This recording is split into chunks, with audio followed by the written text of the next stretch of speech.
Bonjour et bienvenue à tous en cette deuxième partie de Demain à la Une. Le candidat à la présidence des États-Unis l'avait promis, le président en poste l'organise. Chose promise, chose due. Le sommet de la démocratie voulu par Joe Biden est donc prévu les 9 et 10 décembre par visioconférence. 110 pays prendront part à cette rencontre, mais Pékin et Moscou n'ont pas reçu leur carton d'invitation. À noter qu'un deuxième sommet, cette fois-ci en présentiel, devrait se tenir dans un an. J'ai le plaisir d'avoir avec moi pour cette deuxième partie notre éditorialiste et spécialiste politique internationale Bruno Darou. Bonjour. Bonjour Aziza. Merci d'être avec nous. Et depuis Washington, notre correspondant Mathieu Mabin. Bonjour Mathieu, c'est d'ailleurs avec vous que je commence. Bonjour Aziza, bonjour Bruno. Bonjour. Un sommet de la démocratie. Le titre est très prometteur, en tout cas accrocheur. La liste des invités est longue.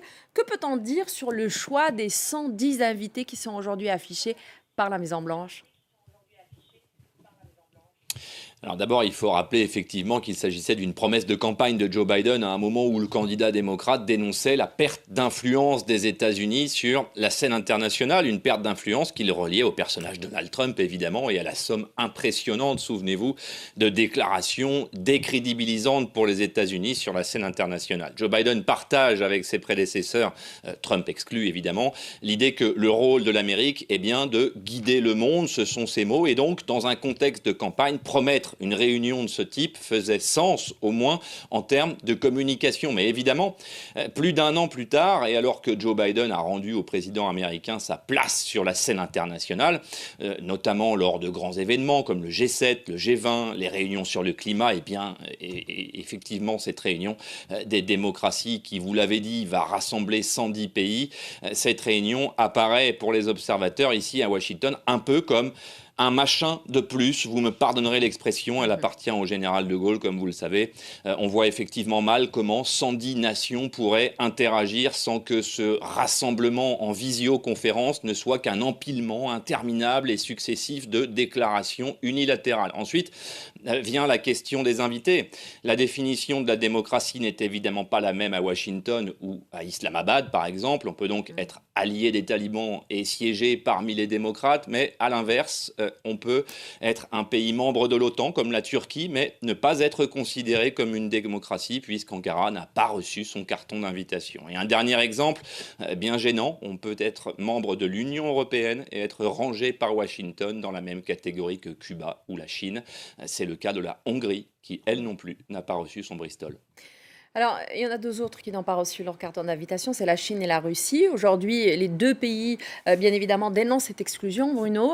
Pékin parle des États-Unis qui divisent le monde et Moscou ajoute que Joe Biden essaye de privatiser le mot démocratie.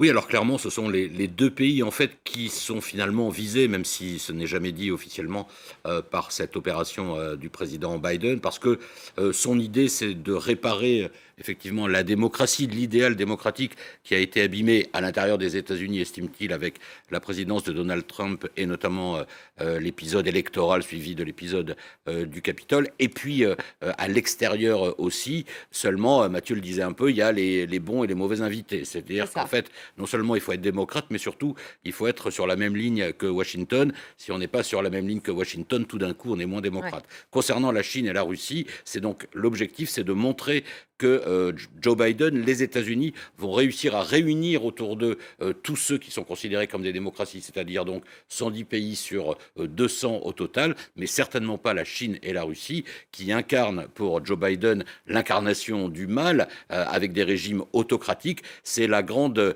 obsession, en quelque sorte, de Joe Biden sur le plan diplomatique, c'est réaffirmer que les démocraties sont à la tête, bien sûr, ce sont les leaders, sont à la tête du camp démocratique contre le camp autocratique, essayer de redessiner, de faire se réincarner en quelque sorte une forme de guerre froide idéologique avec d'un côté ceux qui sont du côté du bien et de l'autre ceux qui sont du côté du mal. À noter que la Chine et la Russie se sont fait un peu piéger dans cette affaire puisque finalement elles ont protesté contre le fait de ne pas avoir été invitées, ce qui veut dire que d'une certaine manière elles avalisent le concept de démocratie mis en avant par Joe Biden. Absolument. Alors, justement, il y a un message ici pour la Chine, clairement, pour la Russie aussi, mais doublement pour la Chine d'ailleurs, Mathieu, puisque Joe Biden a choisi d'inviter Taïwan à la table de ce sommet, ce qui hérite doublement Pékin. Oui, absolument. Et je rejoins absolument ce que disait Bruno à l'instant. Il s'agit là tout simplement d'une lecture américaine du monde. Pour des raisons évidentes, Joe Biden ne pouvait absolument pas inviter la Chine, mais était en quelque sorte obligé d'inviter Taïwan, au risque de signer l'abandon de l'île dans le contexte de tensions que l'on connaît. Et encore une fois, Taïwan est l'un des exemples qui nous fait poser la question suivante. Les occasions de confrontation entre géants sont suffisamment nombreuses. Pourquoi être allé inventer cette nouvelle opportunité d'exclure ou plutôt de bipolariser la planète? Puisque concrètement, la seule chose que l'on retiendra de cette réunion, c'est la liste de ceux qui ont été mis de côté et concrètement constituent une sorte de bloc de l'Est ou de non-alignés d'un nouveau genre autour de l'ennemi de demain, la Chine. C'est exactement ce que disait Bruno à l'instant. En clair, la réunion n'a pas encore eu lieu, qu'elle embarrasse déjà nombre de ses participants, dont la France, au point qu'il est difficile d'imaginer que la réunion des démocraties devienne un rendez-vous récurrent. Mais une petite question par rapport à cette liste des invités. Il y a eu des explications de la Maison-Blanche, justement, puisqu'on parle de démocratie de manière générale, mais il y a beaucoup de pays sur lesquels on se pose pas mal de questions. On a aussi des pays, alors on a le Brésil de Jair Bolsonaro, par exemple, qui sera présent, on a le Pakistan, etc. Est-ce que c'est les démocraties du monde et les alliés de Washington? Parce que même les alliés ne sont pas tous là. C'est quoi l'explication exacte? Mais c'est probablement ce qui fait toute l'étrangeté de cette réunion, encore une fois. Reparlons du Pakistan, vous l'avez dit, le Pakistan est-il une démocratie? Oui, au regard de son mode de scrutin, de son parlement, de sa Cour suprême, de ses institutions en clair, mais concrètement une démocratie qui n'est rien sans son armée, qui conserve ouvertement le pouvoir réel dans ce pays depuis des décennies, on le sait, avec un service de renseignement qui terrifie tous ses voisins et qui a érigé le terrorisme en mode d'action ordinaire, disons-le. On voit bien qu'à côté de la Suisse et du Luxembourg, on ne voit pas très bien la nature du dialogue philosophique, à moins que cela nous soit peut-être expliqué par Jair Bolsonaro, le Brésilien, qui sera là, lui aussi, mais je doute qu'il ait des explications claires. En résumé, ce rassemblement était peut-être une bonne idée durant la campagne de Joe Biden, quand justement il voulait rendre ses lettres de noblesse à la démocratie américaine. Mais encore une fois, un an plus tard, un peu plus d'un an plus tard, il est probable que l'événement ne suscite plus ne suscite plus d'embarras que de progrès réels. On a presque l'impression que c'est certains mariages où le plantable commence à poser un peu problème. Alors, justement, aujourd'hui, on parle des démocraties versus les régimes autoritaires, sauf qu'on voit, par exemple, des alliés des États-Unis, puisqu'on parlait aussi des alliés, entre autres les alliés traditionnels arabes, c'est le cas des Émirats, c'est le cas de l'Arabie Saoudite, etc., qui ne sont pas forcément invités à ce sommet. Alors que les États-Unis estiment qu'un pays, par exemple, comme l'Arabie Saoudite, est un grand allié de Washington. On vient d'ailleurs, les deux pays signent un accord, un contrat d'armement pour 650 millions de dollars.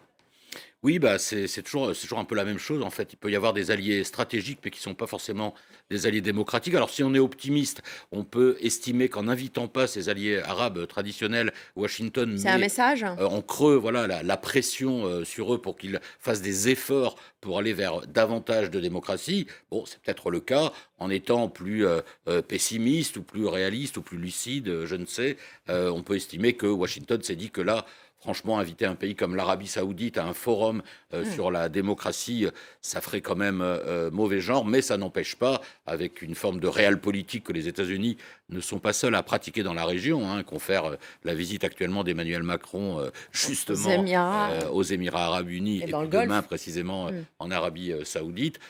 Bon, voilà, on ne peut pas les inviter, mais ça reste des alliés stratégiques et puis de très bons clients pour l'industrie d'armement. Et dans ces cas-là, les valeurs démocratiques et les valeurs de droits de l'homme, ça passe très nettement au second rang. Donc de la place plutôt pour la réelle politique. Alors justement, en parlant de démocratie, ce que disait tout à l'heure un peu Bruno est assez intéressant. Ça veut dire que si Moscou et Pékin refusent aujourd'hui, en tout cas dénoncent cette exclusion, ça veut dire que quelque part ils reconnaissent qu'ils auraient dû prendre part à un sommet de la démocratie, en tout cas qui aurait la légitimité d'exister. Je voudrais juste signaler quelque chose, Mathieu, c'est que l'Institut international pour la démocratie et l'assistance électorale, basé à Stockholm, a publié lundi 22 novembre son dernier rapport bisannuel sur la situation politique dans le monde, un rapport qui, lui, classe les États-Unis aujourd'hui dans la liste des démocraties, justement, en recul à cause de l'ère Trump. Alors, finalement, c'est très subjectif en fait. Et puis, est-ce que les États-Unis sont ceux qui devraient appeler un sommet de la démocratie aujourd'hui? Oui, et c'est ce qui fait de ce sommet une étrangeté, on l'a dit. Effectivement, la perception que les nations peuvent avoir de la notion de démocratie, cette notion philosophique, démos, kratein, le pouvoir au peuple, c'est la racine étymologique du mot démocratie.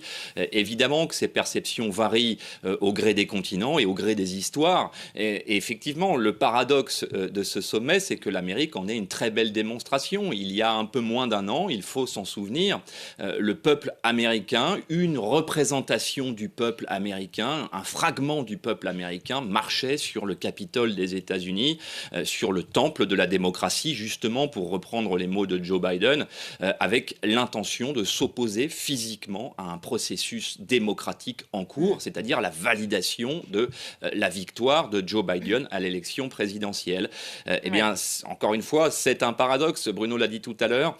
Joe Biden voulait rappeler au monde que les États-Unis étaient de retour dans le concert des nations et plus que cela en tête de ces nations démocratiques, mais avec l'intention non formulée effectivement de constituer ce bloc, ce nouveau bloc bipolaire face à la Chine, une forme d'alternative au modèle chinois, dans la perspective d'une confrontation évidemment diplomatique, économique bien entendu, et pourquoi pas militaire, c'est ce que redoutent en tout cas les observateurs ici à Washington. Merci beaucoup Mathieu Mabin pour ces explications. Merci Bruno d'avoir été avec nous. Merci à vous tous de nous avoir suivis pour ce nouveau numéro de Demain à la Une. Très bon week-end à tous et à la semaine prochaine.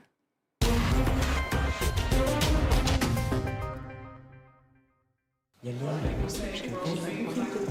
vous rappelez du film Moins de 16 qu'on a vu? Tu sais, j'avais dit qu'il était trop cool, mais la scène où la fille sort des vestiaires et se fait violer sous les douches, ça m'a choqué. Et c'était que le début, ça. Depuis, je suis pas bien. Quand je parle à une fille, j'ai les images qui reviennent. Et même, je m'énerve pour rien. Mais bon, ça, je vous le dirai jamais, parce que vous allez trop vous foutre de moi.